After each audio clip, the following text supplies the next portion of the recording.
Salam əziz şagirdlər, bugün mən sizə bir sual tipini izah etmək istəyirəm. Bu sual tipində məqsədim, yəni bu frazoloji birləşmə qaydasını başa salmaq deyil. Sadəcə bu sual tipi bizə hər yerdə, hər fəndə qarşımıza çıxa bilər və uşaqlar bunu çox zaman yanlış yazırlar.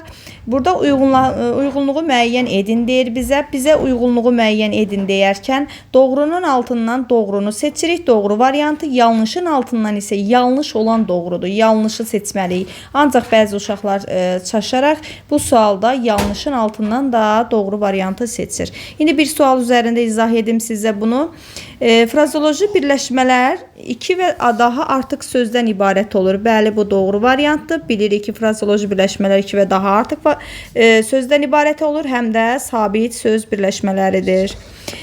Doğrunun altından gördüyünüz kimi biri seçdik. 2-də deyir ki, frazoloji birləşmələr həqiqi mənada olur. Xeyr, frazoloji birləşmələr yalnız məcazi mənada olur. Ona görə 2-ni seçmirik.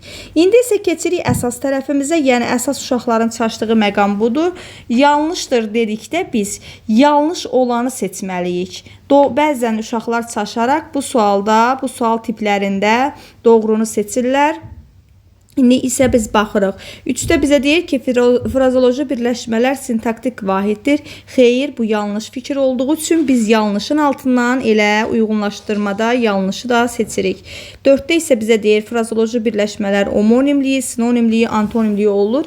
Bəli, tamamilə doğrudur. Bu sual tipi ümid edirəm ki, sizə yararlı olacaqdır. Çünki bəzən başqa fənlərdə də qarşımıza çıxır.